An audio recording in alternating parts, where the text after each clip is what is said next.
Didn't click this video by accident. You're here because something in you is restless. You feel it, don't you? That nagging suspicion that the life you're living is not fully yours. That the choices you think you made, maybe they weren't choices at all. You work, you eat, you scroll, you sleep, and you call it freedom. But ask yourself honestly, are you free or are you managed? Let me tell you something you don't want to hear. Most people alive today are not free. They are controlled by money, by fear, by distraction, by their own comfort. And the cruelest trick, they call their chains freedom. Think about it. The average adult in the West spends over 6 hours a day staring at a screen. That's more than 90 days a year, a quarter of your life. Your eyes locked to a glowing rectangle while your years disappear. And you call that choice? That's not choice. That's programming. Even George Orwell warned us about this in 1984. But here's the irony. Orwell imagined governments burning books, smashing presses, banning ideas. He never predicted that we would build our own prisons. We don't need walls anymore. We have WIFI. Here's the first truth. Freedom is not comfort. Freedom is not choice between brands. Freedom is not scrolling through 10,000 lies and picking one you like. Freedom is discipline. Freedom is the ability to say no when everything around you screams yes. But look at the world. Comfort has replaced discipline, convenience has replaced courage, and people mistake abundance for liberty. The Roman Empire understood this perfectly. They had a phrase, bread and circuses. Give the people food and entertainment, and they will never ask why they are slaves. Picture the Colosseum, thousands screaming, blood on the sand, while their empire rotted from within. Do you really think your football matches, your Netflix, your TikTok are any different? Even Napoleon admitted a man will fight long and hard for a bit of colored ribbon. He knew the truth. Men can be controlled not by chains, but by symbols, by rewards, by illusions. You think you're free because you got a promotion, a title, a new phone. But ask yourself, are you free or are you just being rewarded for obedience? And here is the most brutal part. The prison of today doesn't need guards. You are your own guard. You buy the chains, you decorate them, you defend them, and you laugh at anyone who tells you you're trapped. That's how control works. Not by force, by consent, by getting you to love your own cage. Control rarely looks like chains. It looks like comfort, contracts, convenience, code. That's why you don't see it. Start with money. Always follow the money. You think you're choosing a phone on installments, a car on low monthly, a couch, buy now, pay later. Individually harmless, together a leash. One paycheck, 3 auto debits, 5 subscriptions, interest nibbling at every corner. And suddenly, you're not deciding your month is deciding you. Even the ancients want it. The borrower becomes the servant of the lender. Servant doesn't mean a man with a chain around his neck. It means a man who senses himself because the bill is due. He doesn't rock the boat, he nods, he obeys. Why? Because missing a payment threatens his shelter, his car, his lifestyle. That's not freedom. That's domestication. Once workers were trapped by company towns. Paid in fake money, forced to spend it at the company store. On paper, they were free. In reality, they were owned. Look around. Has much changed? Salary in, auto payout, points, perks, subscriptions. You are rewarded for never leaving the cage. Debt piles up. Pressure rises. Obedience becomes habit. Soon you censor yourself without even noticing. And the saddest part, by the time you think you found your voice, you can't remember what it sounds like. They don't need whips anymore. A paycheck and a screen keep you obedient. Even B.F. Skinner proved it decades ago. Random rewards wire the brain to keep trying, long after logic says stop. Explanation? Simple. The brain hates uncertainty, loves the possibility of a jackpot. Consequence, you check for a second and 20 minutes die. Solution, remove the lever. Kill infinite scroll, turn off notifications. Make your phone a tool, not a casino. Authority next. Even Milgram showed ordinary people will harm others if a calm voice with a lab coat says continue. Today's lab coat is a blue check, a corporate font, a dashboard metric. Trending. For you. Safety update, soft language, hard control. Why does it work? Because humans outsource judgment to signals. Consequence, People become executioners of ideas they barely understand, pressing share, report, pile on because the interface framed it as correct. Roles control people more than rules. Stanford's prison experiment made that plain. Give someone a badge and a story about who they are, and they become the role. Online, we hand out costumes at scale. Influencer, fact checker, community protector, verified voice, anonymous mobs with moral certainty. What do roles do? They justify anything. Solution: refuse the costume. Act from principle, not from the mask you're handed. Fear, the oldest tool. If you want to control people, you don't need chains. You don't even need bars. You just need fear. Think about it. Fear makes people hand over their freedom with both hands. They beg for more rules, more safety, more control, because they're afraid. Look at history. In times of war, leaders say, we need more security. In times of disease, they say, we need more restrictions. In times of crisis, they say, give us more power. We'll protect you. And what do people do? They nod, they obey. Because fear makes the brain small. Fear makes the future disappear. A man who is afraid stops thinking long term. He just wants to survive the day. That's when bad deals are made. That's when freedoms are traded away. That's when people agree to things they would laugh at if they weren't scared. Here's the pattern. Fear creates panic. Panic creates obedience. Obedience creates control. It doesn't matter if the fear is real or exaggerated. What matters is that you believe it. And once you believe it, you stop asking questions. That's why fear always comes back in new clothes. Today it's one crisis, tomorrow it's another. You don't need to be terrified every second. You just need to be reminded often enough that you're helpless without their guidance. The way out? Stretch your vision. Stop living headline to headline. Fear makes you think in hours. Strength makes you think in years. If you can see 5 years ahead, you won't panic over 5 minutes of bad news. Law, a web, not a wall. Most people think laws protect them. They imagine laws like a wall, solid, keeping danger out.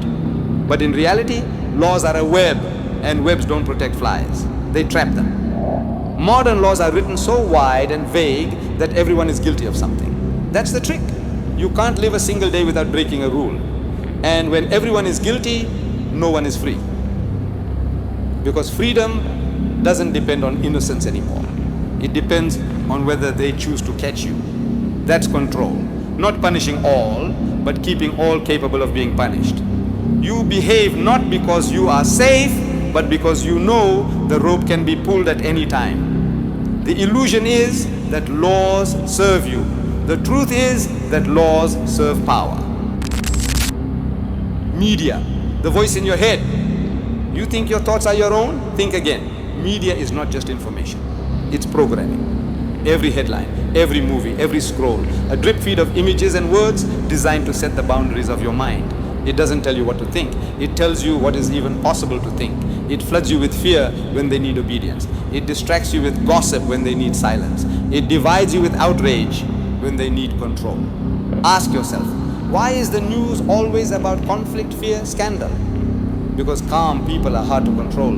Panic people are easy. You don't notice the leash because you think you're choosing. You choose what to watch, what to click, what to believe. But the menu was written before you sat down. Your thoughts echo voices that aren't yours. Economy, the invisible cage. Control doesn't need chains when it has debt. You go to school, you take loans, you work to pay them back. Then you borrow for a house, for a car, for things you don't need, to impress people you don't like. And suddenly you can't stop working. You can't risk speaking against the system. Because if you lose the job, the whole card house collapses. This is slavery with extra steps. The old masters needed whips. The new masters just need interest rates. They don't buy your body. They rent your time year after year until you're too tired to fight back. Division, the oldest trick. How do you control millions? You make sure they never unite. Race, religion, politics, gender. Every label is a fence. Every fence makes the herd smaller, weaker, easier to guide. They don't need you to agree with your neighbor. They just need you to hate him. Because if you're fighting each other, you're not looking up at the hand pulling the strings. This is why division is always fed, not solved.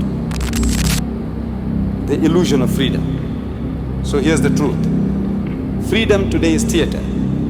They let you choose between options they wrote. They let you vote for candidates they picked. They let you speak as long as no one important listens. They give you enough freedom to feel in control, but not enough to be dangerous. Real control is invisible. It makes you thank the cage for keeping you safe. It makes you mock the few who try to break out. It makes you defend the very system that keeps you small. That's the illusion. Not chains, not walls, but comfort, entertainment, endless distractions. So you never notice the cage closing in. The challenge. Here's the hard truth. No one is coming to save you. If you keep waiting for leaders, for heroes, for systems to change, you will wait forever. The system doesn't exist to free you. It exists to own you. So what's left? You, your mind, your discipline. The man who refuses to live in fear is already free. The man who thinks for himself cannot be caged. The man who builds his own strength, his own community, his own mind, he breaks the illusion. The test is simple. Will you live as a slave who thinks he is free? Or will you suffer the pain of waking up and claim a freedom no system can give you? The choice is yours. And it starts now. Well, you're still here, still listening. That means you're not fully dead yet. It means a part of you remembers there was supposed to be more than creeping comfort and slow surrender. But choosing to listen is one thing. Choosing to act is another. Listening feels safe. Acting does not. That's why very few ever change. They want the result. They don't want the cost. So let's be blunt. The cost is work. Not the flashy kind you post about. The boring, unglamorous daily work that builds a life worth living. The small acts stacked day after day until one morning you look up and you are a different man. Start with one thing, not 10. One thing that, if you fixed it, would change everything.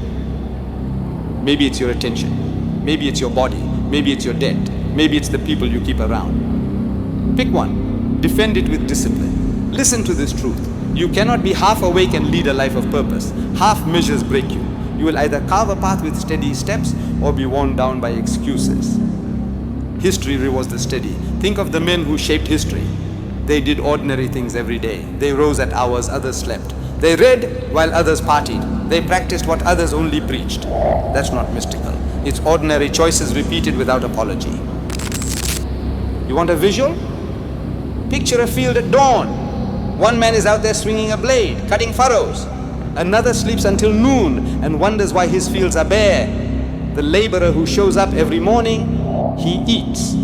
The one who sleeps in, he goes hungry. This is not metaphor. This plays out in modern numbers. The men who sleep less, move more and read more. They produce more. They hold less anxiety, less confusion. Discipline is ordinary medicine. Take it daily and life answers.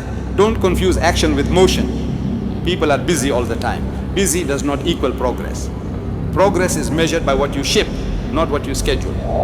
Ship something, a page, a plan, a single imperfect action that moves you forward and leaves a mark. You will be assaulted by doubt. That voice says you are not ready. It will whisper that you need more time, better tools, the right moment. That voice is a liar. The right moment is built by showing up repeatedly in small ways. The tools arrive when you commit, not before. Now about company. You are not meant to do this alone. Men weaken in isolation. Strength multiplies in circles. Find 2 or 3 honest men who disturb your comfort and raise your standards. Not fans, not yes men. Men who call you out and then help you do the work. Protect that circle. It will cost you comfort. It will pay you in steel. And mind your language. The stories you tell yourself matter. Replace I can't with I tried and learned. Replace I'll start later with I start now. Small changes to the words you use change the person who hears them. Expect pushback. When you tighten your life, others will mock you. They will call you extreme. They will weaponize your early failures to keep you quiet. That is the test. The machine prefers you quiet, so it will manufacture reasons for you to stop. Don't give it the ammunition. Do something practical next hour. Not tomorrow, not next week, this hour. Take a single simple action that changes your next 24 hours. It could be delete 3 apps, cancel 1 recurring purchase, do 1 workout, write 1 paragraph that matters. A small action that yells, I am choosing. You will fall. Good. Falling teaches more than comfort. When you fail, name the failure in one sentence and move. Do not build drama. Take the corrective step. The faster the correction, the less the fall costs you. Remember why you started. Not for likes, not for show, for a life that when you die, you won't regret. For honor in quiet rooms, for respect from those who matter, for a peace that outlasts applause. That is the true currency. One more thing, measure what matters. Don't track vanity, track effort. Hours of deep work, days without mindless scrolling, passes on debt paid, conversations that improved your craft. Little counts become big accounts. Compounding works here too, in habits, not in shortcuts. Finally, know this. The system is not an enemy you defeat once. It's a tide you learn to stand in. Some days it will push hard. Some days it will seem you are standing in still water. Your task is simple. Keep your feet, keep your mind, keep your hands doing the work. So decide now, not tomorrow, right now. Say it out loud if you must. I choose to act. Then do one thing that proves it. That one thing will be the first link broken on a chain you have been tightening for years. When you look back, months from now, years from now, you will not thank the man who sat and wished. You will thank the man who rose, fought the small fights, fixed the small things, and refused to bow. Be that man. Start now. No speeches, no perfect setup, one clear action. You know what it is. Henri Charrière, known as Papillon, sentenced to life and shipped across the ocean, chained like cargo to one of the harshest penal colonies on earth, Devil's Island in French Guiana. When he tried to escape, they threw him into isolation. 2 years in a concrete box, 3 by 2 meters. No light, no voices. Just stone walls, dripping mold, and silence so heavy it pressed on the chest like an extra weight. Most men lost their minds. Some clawed at the walls. Some stopped eating. Some begged for death, but he refused to collapse. He stayed alive by talking to himself, by counting steps back and forth, by carving days into the wall with anything sharp enough to leave a mark. His body shrank, his skin sagged, but inside his will became steel. He came out a skeleton of a man, thin, sick, shaking, but not broken. And he tried again. He would rather risk sharks and storms than rot in a cage. They caught him. And this time, they gave him the ultimate punishment. 5 more years of isolation. 7 years in total. 7 years with no human face to look at, no voice to answer, no sun to warm his skin. 7 years in darkness where most men would have melted into nothing. Papillon himself said it best. In solitary, a man either dies or turns to stone. They expected him to die. Instead, he turned into stone. A man harder than the cell that held him. And when they finally released him back into the world, he still refused to bow. He built a raft from sacks filled with coconuts, tied together with rope and faith.